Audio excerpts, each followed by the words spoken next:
Welcome to the Soft Life with Saddie Baddies. Saddie Baddies is the antidote to mental health stigma, and this podcast is hosted by yours truly, Priscilla O. Agyeman. We are a virtual sanctuary centering Black and multiracial people, and we prioritize the mental and emotional nourishment that is the foundation of collective healing in our communities. Thank you for being here. Welcome back to the Soft Life Baddies. I have missed recording. I have missed all of you so much. We have been getting so much love, even though we've been gone for a few weeks, taking a much needed summer hiatus. And let's just play catch up real quick, okay? There's been so much that's happened since we last put out an episode back in July. Summer's almost over. It's kind of winding down, even though we have a few weeks left. But let's backtrack to mid-July and catch you up to speed. So first, I actually took a little break, and as you know, we didn't record any new episodes, but we have a bunch of guest episodes pre-recorded. So I was also looking to try to spend more time resting creatively. I'm realizing that I'm a super creative person, but I need time to rest. I need time away from doing what I love, producing, creating, sharing. It's a lot of it requires energy, and I was feeling burned out. I'm not going to lie. I definitely hit a point of burnout, but once I committed to resting, and truly resting, meaning spending less time on social media in general, going on little solo dates to the museum or spending time outdoors, spending more time with friends and loved ones, and just kind of switching up my routine overall, I feel so charged up. It's not even funny. So I'm super excited to come back.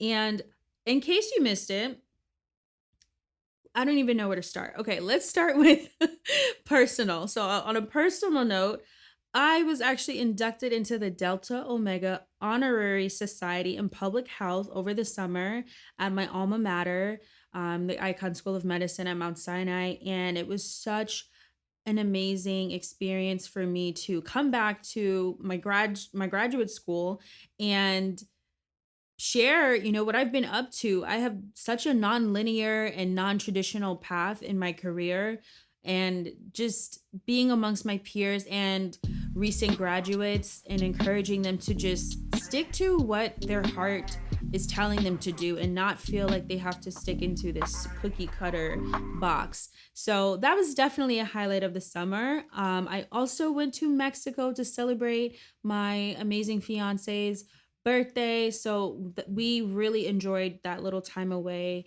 just to recharge and reset. Stayed in Tulum, and it was just everything I needed and more. And last but not least, we also have been super busy at Saddie Baddies and on the podcast, of course. Last week, if you were in New York City, I'm sure you've heard of it already because it's been everywhere on social media. We had the amazing honor of being selected to do a self-love workshop powered by our favorites at Rare Beauty by Selena Gomez. You heard that right. We did a self-love workshop in partnership with Rare Beauty. It was incredible.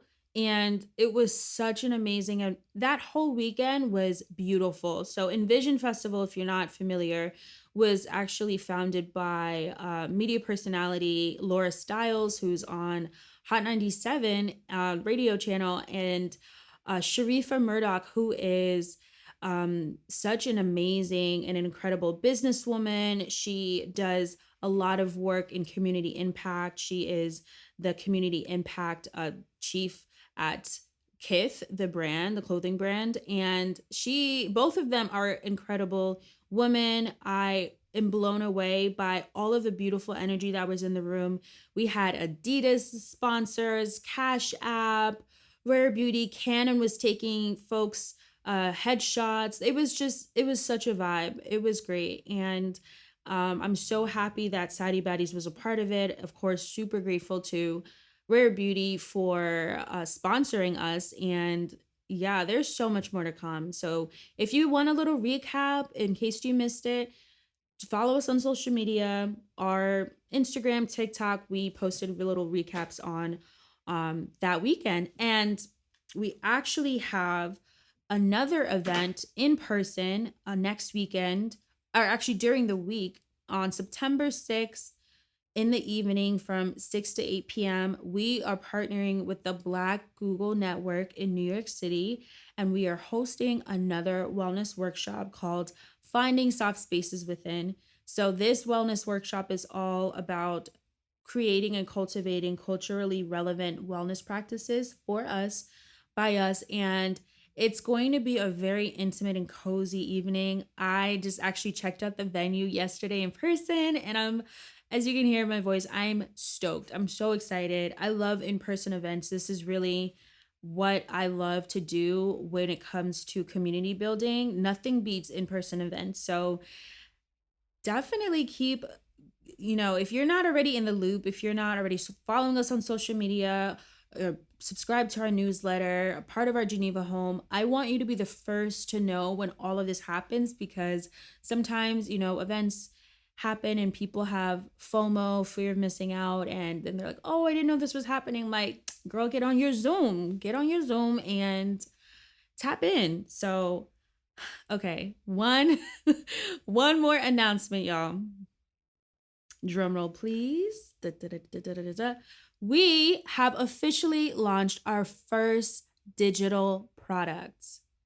We created the ultimate self-care guide just for you.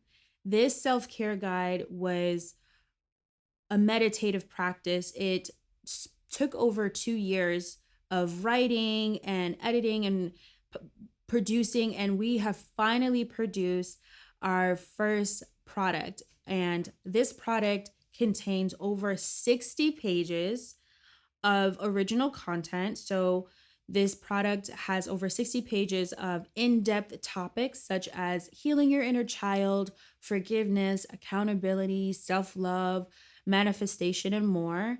It also includes 8 unique sections for each topic. So there's a topic overview, visuals, journal prompts, positive affirmations, over 24 affirmations, over 30 self-care practices, and over 8 original visual guides to enhance your progress. And so this self-care guide is designed to be broken down into 8 weeks, so 1 section per week. So in the span of 2 months, ideally, our goal is for you to feel renewed and really start this transformative self-care journey with the tools and the confidence that you need to continue your self-discovery.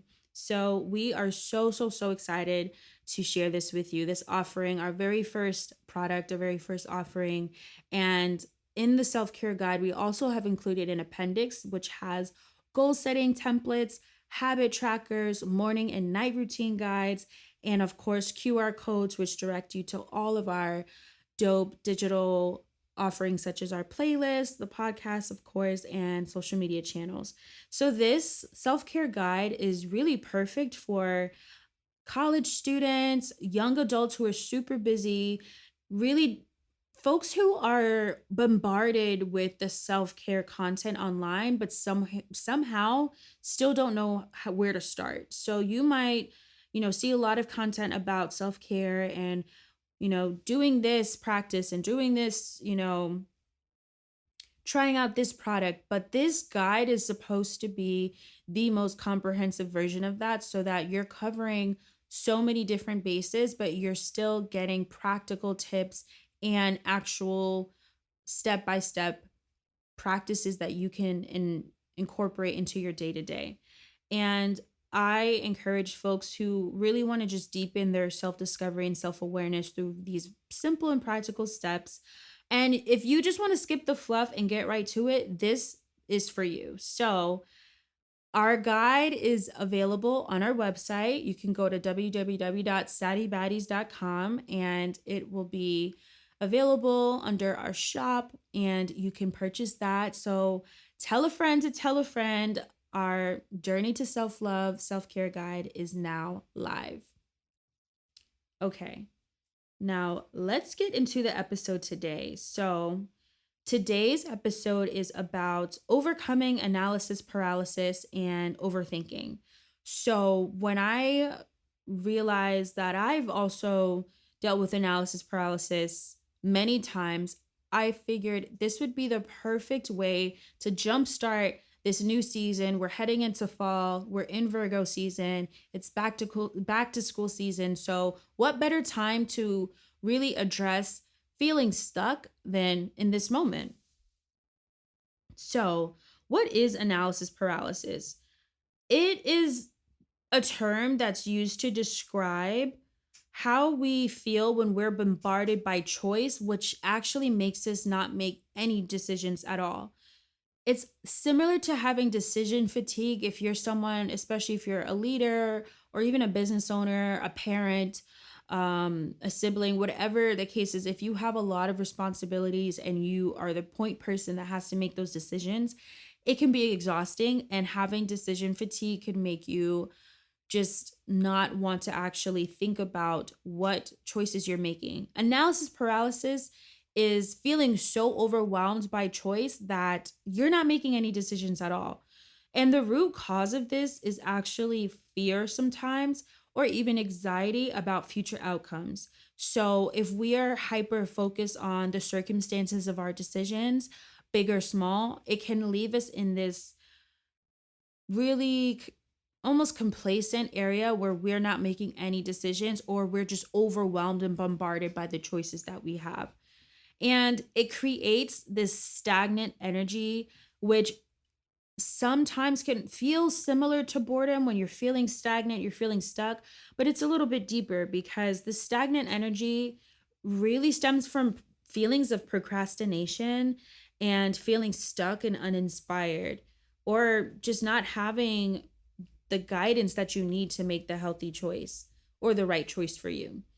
And sometimes the stagnant energy can be caused by internal or external factors, but regardless, the whole point is that this leaves you in limbo. You're not making progress forward, you're not really taking a step back, you're just kind of in limbo and not making any decisions at all. And this can be something as like starting with your morning routine, not being able to make decision. Okay, do I want to grab a coffee before work? Oh wait, no, there's gonna be traffic. Okay, let me just it's kind of when you're overthinking every single part of your day, and this can impact us on a deeper level if we start to um make this affect us on really important decisions when we really need to conserve our brain power and our decision making skills for it. It's going to be even harder when we're not able to push forward.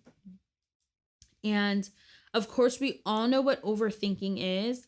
We all do it. It's when we ruminate on something over and over and over again, but it doesn't provide us any solution. So, why is analysis paralysis an issue, or why is it a disservice to us? So, sometimes we can sit on our ideas and our instincts and not listen to our intuition because we are in an analysis paralysis. So, this also can happen when we fall into the comparison trap. One way that analysis paralysis can affect us is if we're spending too much time looking at what other people are doing. We start to internalize that. We start to feel like, okay, well, that person did this thing that way, so that means I need to change my way of doing it. Understanding and recognizing the difference between being inspired and then feeling stuck because you are comparing yourself to other people is super crucial to be able to tap into your intuition more. If you are still, or if you tend to find yourself always asking people for their input, for example, if you're that person, before you buy something, you have to ask your best friend, or you have to ask someone, what do you think of this? What do you think of that? You're weakening your intuition. Being able to trust yourself means making decisions for you because you know what your needs are, you know what your values are, you know that what your future outcomes are, hopefully and ideally what they will lead you towards. However, when you weigh too heavily on other people's decisions or other people's input, it can put you in analysis paralysis. and of course, comparing ourselves to other people.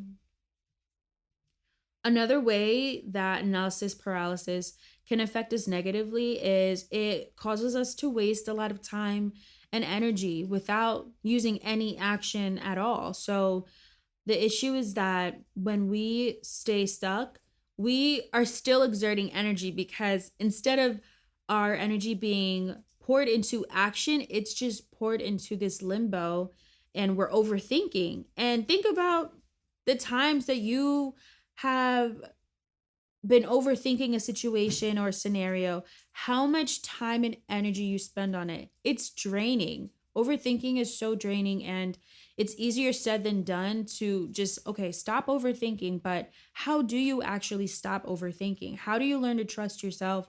And how can we learn to take a step back, tap into our intuition, and actually follow through what we truly want, what our heart wants, what our mind, our body, our soul, our spirit really desire from us.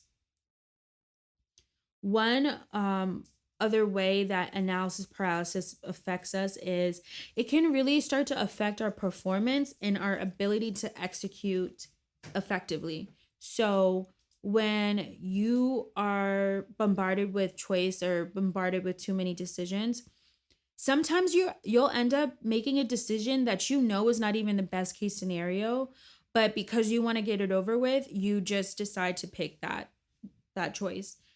For example, if you're traveling and you're bombarded with, which we all are at this point, looking through TikTok, Instagram, Google, trying to find the best deal or the best place. If you're traveling and you're bombarded with choice, you might end up picking, okay, this is just the cheapest hotel, or this is the place that's closest to the airport, but it's not truly what you want. Taking time to create what it is your value in that moment. Are you valuing, say for example, let's stick with the travel theme. If you are traveling, what do you want most out of this trip? Do you want relaxation? Do you want adventure? Do you want to try new experiences, try new foods, cultures, maybe take some classes while you're out there, cooking classes, yoga, whatever it is? Or are you really just trying to completely unplug? Your decisions should be based around at least 1 to 3 of those values. That means that whichever decision you make, it is also coinciding with those values that you're creating. And that's why your values, knowing your values and having intuition go hand in hand. Because when you know your own values, when you know what it is that you need, you're going to make decisions that are intuitively and instinctively based off of that system that you've created for yourself. So some ways that we can start to move past analysis paralysis is to create systems and automate whatever you can. Remembering that repetition is your friend. And when it comes to structuring your routines, simplicity can be the best solution sometimes. When I feel stuck with a decision, I try to strip it down to what is this decision in its simplest form without compromising my values. And so one way that I've been doing this and incorporating this more and more is creating templates in my life. So, for example, when I'm getting dressed to go somewhere, depending on what the occasion is, if it's an errand that I'm running, I have select items in my closet that are my go-to clothes for when I'm running errands. Normally for me, if you know me, you've probably seen me in this uniform before. If I'm running errands, I'm going to wear a oversized button down, something cozy on the bottom, maybe some shorts, some biker shorts, leggings, whatever, linen shorts, whatever the temperature is, and a comfortable shoe, sneakers, sandals, one or the other, right? This eliminates the need for me to be bombarded with choice because I have a wardrobe full of clothes. However, if I'm wasting time on little decisions that actually don't impact my day that much, how am I going to have the bandwidth to make decisions that really matter, that are actually important, that are actually affecting me on a deeper level? So creating that little system has helped me so much. Another way that you can start doing this is by doing a prep day at least once a week. So whether you choose to have Monday as your reset, I personally like to have Mondays a reset, and or if you want to do Sunday, a Sunday reset, having time to kind of reset and reframe what your focus is for that week is super helpful. And one way that you can incorporate this more is to, especially when it comes to, say, what you're eating or what your plans or your social plans are, writing it down, having a calendar is helpful. But also when it comes to planning ahead, if you're bombarded by choice with, say, what are you going to make this week for your meal prep? Are you going to, make a bunch of different items? Or are you going to make one big pot dish that you can just divvy up for a couple days? Whatever it is, having those systems in place so that you're not, again, spending time on things that really should be more automatic at that point. And another way that you can start to do this is by outsourcing. So this is also more for a time saving hack. It does require, obviously, the disposable income for you to do this. But if you do have this, or if you don't have the disposable income, see if there's people in your friend group or in your neighborhood or in your community who might be willing to start doing these things with you. That's what community is about at the end of the day.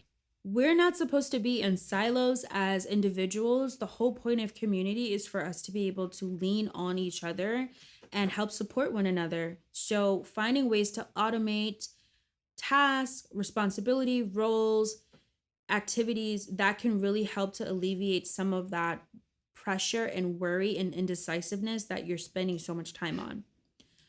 Second way to start working through analysis paralysis is to weigh your options. Literally, by creating a pros and cons list, take out a sheet of paper or write it in your notes app, whatever you feel is best for you. I personally love to just write things down sometimes. So I'll literally, if I'm really stuck on something, I will write down a pros and cons list like no tomorrow. That will really provide you some clarity. And a lot of times you'll realize, okay, maybe the cons are actually not as severe as I thought as they were, or it could be the reverse. Whatever the case is, creating a pros and cons list can really help you to see all of your options out on paper. Similar to that, you can create a list with all of the options out and then write out the pros and cons of each. And then by using, which is my next point, your intuition and trusting your intuition can guide you and help you to figure out what is the best choice for you. Okay. Let's take it on a more personal level. Say that you are dating and you might be dating one person that you really like, but you don't have that chemistry with, or you're dating someone who you really have a lot of chemistry with, but you're unsure about your future together with that person, right? What you literally could do is develop your intuition, and you know what you need at the end of the day. You know what type of person you are, you know what's going to make you happy, and sticking to that, focusing on your value system and figuring out, okay, I feel stuck right now. I'm in limbo. I'm dating around. I'm really, unhappy, or whatever the case is, because sometimes it's okay to still really listen and take the time to listen to our intuition and make sure that we are making that right decision for us. What becomes, in what I would say, a red flag or a sign that you should probably start to do some work to overcome analysis paralysis is when you're starting to really feel overwhelmed, or this is keeping you up at night, tossing and turning. Then it's time to make a decision. So tune into your intuition, trusting that you are going to be guided. And if you are somebody that is spiritual, which a lot of us are, tuning into who your source is, who is your higher power. If you are someone that is spiritual or religious, tuning into that frequency of the higher power that you feel connected to. For me, it's God.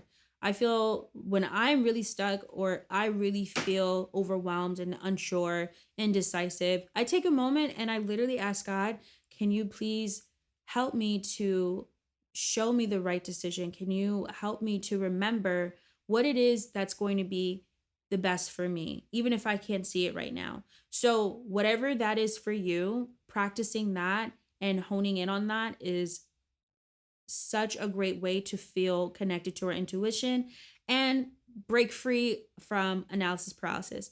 And last but not least, of course, one way to break or one way to overcome or to start to at least alleviate that analysis paralysis is to free up your mental space.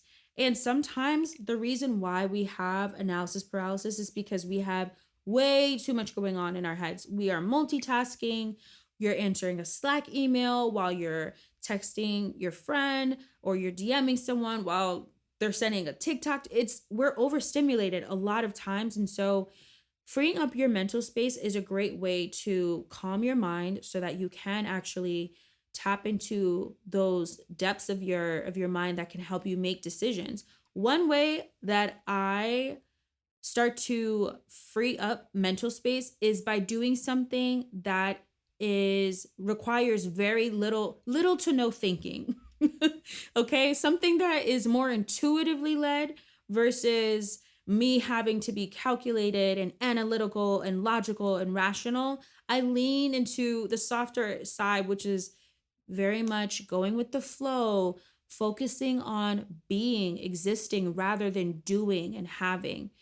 And as a lot of people would probably say, you can agree to disagree, but a lot of people would agree that leaning into the elements of being and existing is actually learning how to tap into your divine feminine energy. So I know that's a buzzword, but essentially we all are comprised of masculine and feminine energy as humans. It's not binary, it's not one way or another, but we all have attributes, we all have aspects. It's a spectrum. So in that spectrum, of course, there's nuance, there's gray areas, there's an element to it that is not so black and white or not so binary. But I do identify with that the feminine aspect of existing and being. And when I think of feminine energy, a lot of times I don't even think of a woman. I think of nature. I think of flowers. I think of being outdoors. I think of the ocean, because when you look at the ocean is not forcing itself to do anything. Flowers are not forcing itself to do anything. Nature is existing simply as it is. And that's why we call nature Mother Nature, because of that very, that feminine aspect of just existing and being in your true form and not forcing anything. So flowing. And one way that I really like to free up that mental space when I'm dealing with analysis paralysis is coloring. I have an adult coloring book. I've mentioned this before. It has a bunch of really cute artwork.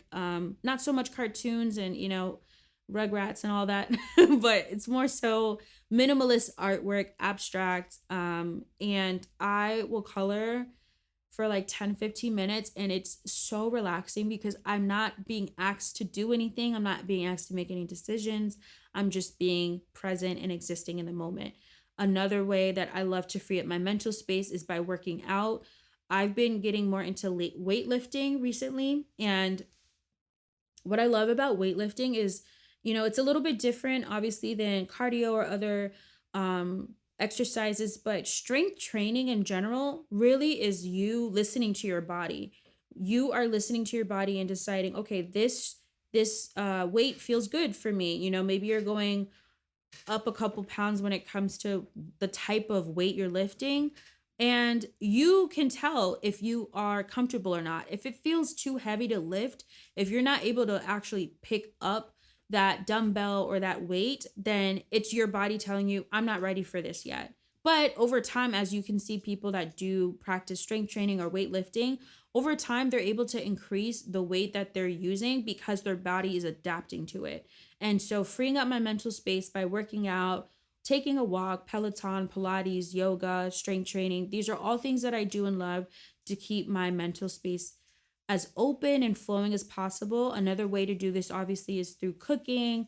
Cooking does sometimes require some, an analytical aspects to it, depending on how detail oriented you are of a chef. If you are Trader Joe's kind of chef, girl, I don't think it requires all that, but you do you. If you want to make your masterpieces out of something really simple, I love that for you. And of course, just leisure in general, having leisure, having time to unwind, having time to, you know, shift your attention to something else. I've found that after I've given myself time to unwind and transition into a part of my day that is more focused on resetting and coming back into myself, I feel way more charged up and I'm able to have the brain power to make decisions and break away from that analysis paralysis that I was otherwise stuck in. So, one thing I want you to keep in mind is that overthinking can really kill your creativity. Overthinking your every move, being hyper calculated about your every move, is the opposite of creativity. Creativity is about mistakes, creativity is about failures. It's about starting over and over and not being too attached to the outcome and not being too attached to the decisions that you're making. It's about being in flow. So remember, when you're overthinking, you are inhibiting your creativity. And I know that sometimes some of the best work comes from people just pouring their hearts out. They're not overthinking, oh, this word is too, this is not going to be the right word for this or that. And there's a difference between being intentional and paying attention to detail and overthinking. I think about, for example, Beyonce. If you went to Renaissance this summer, which I did, and I'm still honestly in awe of the performer and artist that Beyonce is, you will notice that she is extremely detail oriented. She's extremely detailed, very intentional about every move she makes, even as we can see the outfits that she's wearing to each city that she's in is different. She's giving people a performance of their lifetime because she wants to make sure that her fans and her audience feels good when they come to celebrate. It's a celebration. But I don't think that paying attention to detail and setting intention is the same thing as overthinking and being in analysis paralysis, because again, the whole focus and the outcome of it is flow. When you're actually producing and you're creating something, you're in your flow, you're in your rhythm. Or as Shonda Rhimes has said, she gets into that buzz zone. It's like a buzzing zone where you feel really at ease and at peace with what you are doing. And a lot of creative people can relate to this. And last but not least, remembering that done sometimes is better than perfect. It doesn't have to be perfect for you to share it. There have been so many things that I've held on to because I was hyper fixated on the outcome. I was stuck and then I ended up not even completing it. So again, that procrastination can seep in when we're not following our intuition, when we're being too hard on ourselves, when we're not making time for rest, and being able to lean into mistakes and things not being so pristine and perfect. That's really going to help us to overcome that analysis paralysis. So, as a quick recap, baddies, the three ways that you can work through analysis paralysis is to, one, create your systems and automate whatever you can. Two, weigh your options, your pros and cons by making a list or mapping it out.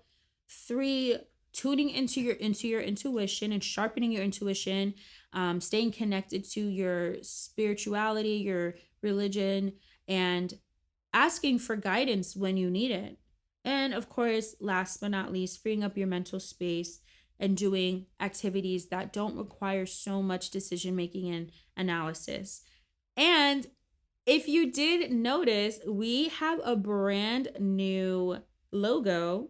As you can see on the Soft Life, y'all, we're not playing games. When it comes to this new season, it's new. Everything's new, okay? New products, new logo, new website, everything. So definitely check it out if you haven't already. Thank you again for being here. And We are so, so, so excited for what's to come for the rest of the year. And of course, please leave us a 5-star review or rating wherever you're listening. It helps so much, and we really want to amplify the show. We have so much in store for this year, so many exciting guests, and I'm so happy to be back. Hopefully, you can hear it in my voice how excited I am. Thank you for being here. Thank you for listening, even as we are away for a few weeks. So many of you came back to re-listen to episodes and download and share them with friends. And I will see you next week. Stay soft. To stay connected, join Saddie Baddies on Instagram, Pinterest, Twitter, and more, and sign up for our monthly newsletter on SaddieBaddies.com to stay in the loop. Sending you hella love, and stay soft, Baddie.